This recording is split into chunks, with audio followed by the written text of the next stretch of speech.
Vous êtes sur France 24, c'est l'heure du journal de l'Afrique, soyez les bienvenus.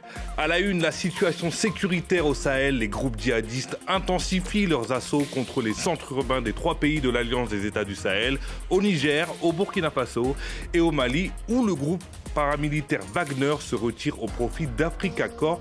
Quelles conséquences? Nous poserons la question à notre invité Seydik Abba, journaliste, écrivain et spécialiste du Sahel. Les promesses de la production de pétrole et de gaz au Sénégal, près de 3 millions de barils de pétrole et 170 000 mètres cubes de gaz ont été réalisés au mois de mai. Les détails à suivre. Enfin, direction la République démocratique du Congo en fin de journal. On va parler théâtre. Des rencontres de la dramaturgie ont été lancées dans une salle emblématique du théâtre de Kinshasa. Reportage à suivre. Et on ouvre ce journal avec la situation sécuritaire au Sahel depuis plusieurs mois. Les groupes djihadistes multiplient leurs attaques. Au Mali, la situation est critique. À Tombouctou, le camp militaire du centre-ville et l'aéroport ont été pris d'assaut par le JNIM. C'est dans ce contexte que le groupe paramilitaire Wagner a annoncé son retrait du pays. Il cède sa place à un autre groupe, Africa Corps. Pour en parler, nous recevons Seydik Abba, journaliste, écrivain et président du Centre international des réflexions et d'études sur le Sahel. Merci d'être notre invité sur France 24. Tout d'abord, la première question que je voudrais vous poser, je le disais dans mon lancement, quelle est la situation sécuritaire actuellement au Mali? Bon, la situation sécuritaire au Sahel est seule que l'on sait avec une intensification des actions du groupe de soutien à l'islam et aux musulmans qu'on appelle le JNIM. Le JNIM ayant pris la supériorité par rapport aux autres mouvements concurrents au Sahel, il poursuit son agenda d'expansion territoriale puisqu'on a pu documenter des actions du JNIM sur la frontière avec le Sénégal et la Mauritanie dernièrement. Et il y a aussi la progression du JNIM vers le sud avec plus d'actions qui cible le Bénin sur la frontière entre le Burkina, le Mali et entre le Burkina, le Niger et le Bénin. Il y a un risque de création d'une deuxième zone de 3 frontières.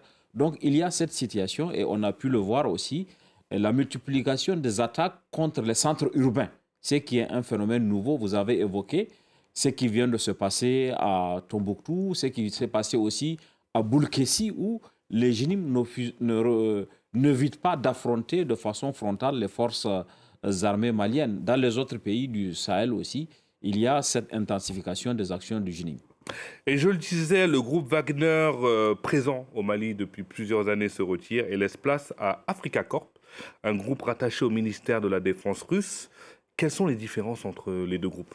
Oui, il n'y a pas, en réalité, on entend dire que le groupe Wagner se retire du Mali ou du Sahel. Il y a un changement de pavillon. Il n'y a pas de retrait véritable. Celui qui était Wagner, qui était un groupe privé avec une relation assez ambiguë avec le Kremlin, devient aujourd'hui Africa Corps, qui est directement rattaché au ministère russe de la Défense, puisque c'est le vice-ministre russe de la Défense qui va gérer Africa Corps. Il y a juste un changement de pavillon, mais sur le plan de la présence effective, ce qui était Wagner va devenir Africa Corps et les différentes unités qui sont soit à Bamako, soit à l'intérieur du pays vont rester. Il n'y a pas en réalité véritablement de changement en ce qui concerne le Sahel central. En ce qui concerne, puisque le groupe est présent aussi en Centrafrique, un peu en Libye, là, il faut apprécier selon le pays et selon le contexte dans lequel le groupe est arrivé dans le pays. Et justement, vous le disiez qu'il n'y a pas de différence, mais comme Africa Corps est rattaché au ministère de la Défense russe, est-ce qu'on peut envisager une intervention militaire officielle de la Russie au Mali pour aider les FAMA dans leur combat contre les groupes djihadistes? Non, je pense que la demande n'est pas exprimée. Les FAMA ni les pays du Sahel ne veulent une intervention directe d'une puissance étrangère. Ces forces elles-mêmes sont en capacité de faire face. Ce dont elles ont eu le plus besoin, c'est le soutien matériel, c'est le soutien logistique, c'est la fourniture du renseignement. Sur ce plan, il faut observer que l'arrivée de la Russie a permis quand même une montée en puissance sur le plan de la logistique, de la mobilité. Il ne faut pas oublier que de 2013 à 2023, Kidal, par exemple, échappait aux autorités du Mali et en novembre 2023, grâce au soutien de la Russie, l'État malien a pu reconquérir Kidal. C'est une grande victoire, ça, pour les FAMA, la reprise de Kidal, avec l'aide de Wagner. C'est une grande victoire pour les FAMA. Ah oui, pendant 10 années, le Mali, l'État malien, n'avait pas de contrôle de Kidal. Il a repris le contrôle de Kidal. Il a repris aussi les positions qui ont été abandonnées par la MINUSMA, puisque depuis le retrait de la MINUSMA, toutes les emprises de la MINUSMA ont été récupérées par les FAMA. À côté de ce progrès tactique, il y a aussi le défi de l'organisation, du renforcement du JNIM et de l'État islamique. Parce que je crois que l'erreur qu'on commet au Sahel, que les militaires aussi commettent, c'est de penser que le défi sécuritaire au Sahel est un défi uniquement militaire et sécuritaire et qu'il suffit d'acheter des drones ou que la Russie apporte un soutien logistique. Toute la dimension non militaire, le chômage de jeunes, la cohésion sociale, l'injustice est oubliée. Et tant qu'on ne change pas de paradigme, que ce soit le FAMA, que ce soit la Russie, que ce soit la Turquie, on ne pourra pas vaincre le défi sécuritaire. Il ne faut pas oublier, pour comparer simplement, que les États-Unis d'Amérique avaient 140 000 soldats en Afghanistan et n'ont pas vaincu les talibans parce que toute la dimension non militaire n'avait pas été intégrée. Et nous devons éviter justement d'arriver à cette situation où on met tout dans la sécurité, on oublie les aspects non militaires et on ne construit pas une réponse holistique, ce qui ne permet pas justement de prendre le dessus par rapport aux groupes djihadistes qui, tant que leur capacité de recruter sera possible, tant qu'on pourra recruter un jeune malien, nigérien ou burkinabé à 50 € ou à 100 €, le défi sécuritaire restera entier au Sahel. Un mot sur la situation au Burkina Faso et au Niger, comme je l'ai dit dans mes titres. La situation s'est dégradée aussi dans les deux pays. On peut le voir au Burkina Faso, la ville de Djibo qui a été attaquée.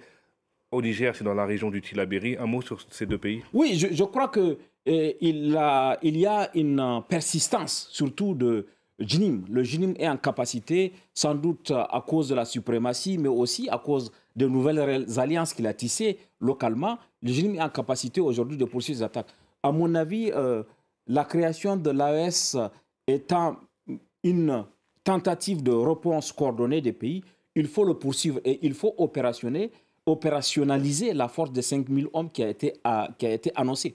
Pour l'instant, la coordination entre les trois pays n'a pas atteint le niveau où on peut renverser le rapport de force avec le groupe djihadiste. Et à mon avis, il faut aller vite pour éviter justement que le groupe djihadiste poursuive leur agenda d'extension de la menace d'abord au pays du Sahel, ensuite du pays du Sahel vers le pays du Golfe de Guinée. Merci beaucoup, Seydi Kaba. Je rappelle que vous êtes journaliste, écrivain, mais surtout président du Centre international de réflexion et d'études sur le Sahel. Merci d'avoir accepté notre invitation dans le Journal de l'Afrique de France 24. Merci à vous.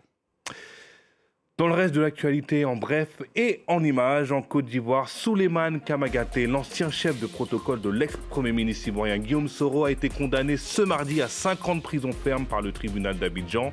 Une peine de prison pour recel de détournement de deniers publics et blanchiment d'argent. Sans mandat de dépôt, il est reparti libre. Des nouvelles de la caravane Assoumoud partie de Tunis avec des Algériens, Tunisiens et quelques Mauritaniens en direction du point de passage de Rafah au sud de la bande de Gaza. La caravane est arrivée en Libye ce mardi. Le convoi qui comprend des médecins, des femmes et des hommes de tout âge passe par la Libye et l'Égypte. Le Caire n'a toutefois pas encore délivré d'autorisation de passage.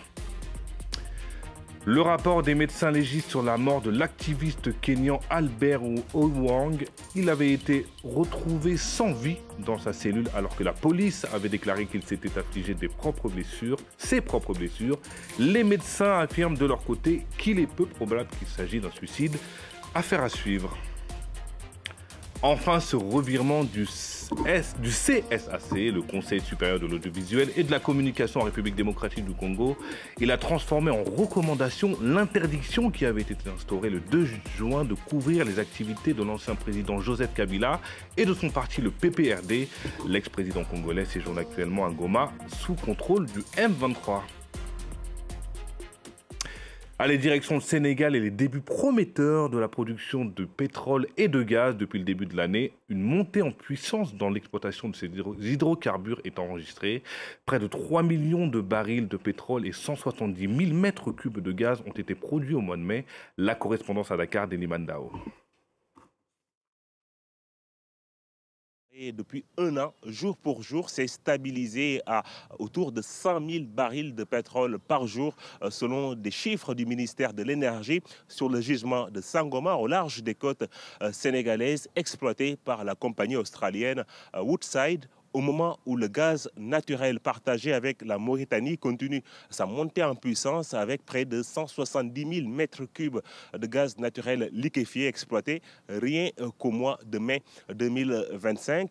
Les hydrocarbures qui portent la croissance du Sénégal en 2025 avec un chiffre de 8,4% du PIB attendu cette année selon le FMI, ce qui est un record sur le continent africain. Mais le Sénégal en veut plus et veut renégocier ses contrats pétroliers. Le pays ne gagne actuellement qu'autour de 700 milliards de francs CFA par an, gaz et pétrole confondus d'après les estimations. Le président sénégalais Bassirou Diomaye Faye avait annoncé début avril des résultats satisfaisants dans cette renégociation, mais jusqu'ici, ces résultats n'ont pas encore été rendus publics. Allez, on termine en République démocratique du Congo, plus précisément au Tarmac des auteurs, une salle emblématique du théâtre de Kinshasa où se sont ouverts les rencontres de la dramaturgie. L'objectif, mettre à l'honneur l'amour et la tendresse à travers 3 pièces mythiques de théâtre européen et congolais. Le reportage de notre correspondante Aurélie Bazaraki-Mangoula. Sur scène, une pièce emblématique, Roméo et Juliette de William Shakespeare.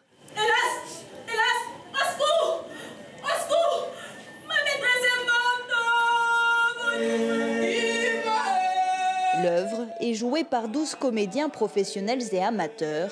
Pour beaucoup, c'est une découverte. J'avais jamais lu cette pièce. C'était la première fois pour moi de découvrir cette belle pièce qui est du classique. Donc c'était pour moi la première fois et ça m'a plu. La tragédie, écrite au XVIe siècle, prouve une fois de plus qu'elle traverse les âges et les frontières. Ici, les scènes classiques se mélangent aux sonorités congolaises.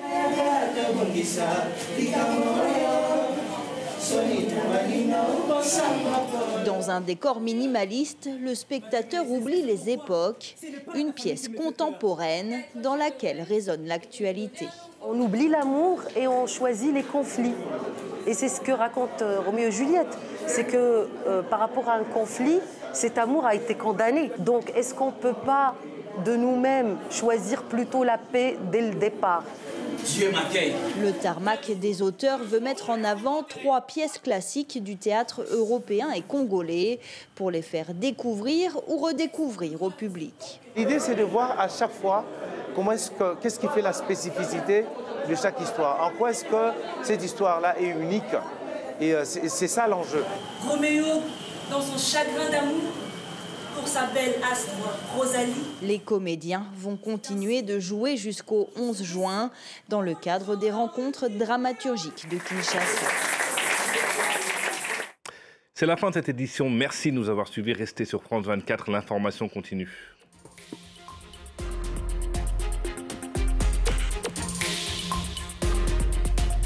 Tous les jours sur France 24, retrouvez 5 rendez-vous d'information accessibles aux sourds et malentendants. À 7h, dans À la Une. Washington demande au chef du Kremlin, je cite, d'arrêter de se mêler de l'élection américaine. À 13h, dans Paris Direct. Les inégalités se sont encore creusées ces dernières années, la pauvreté reste massive. À 18h, au cœur de l'info. La Russie a dit ne pas exclure de viser les éventuels instructeurs militaires français en Ukraine. À 22h45, avec le Journal de l'Afrique. Les crises des déplacés sont les plus négligées au monde, sont sur le continent africain. Et le week-end à 10h, dans Paris Direct. Plusieurs dizaines de milliers d'Israéliens ont de nouveau manifesté hier soir à Tel Aviv. Vos éditions sous-titrées pour faire le tour de l'info.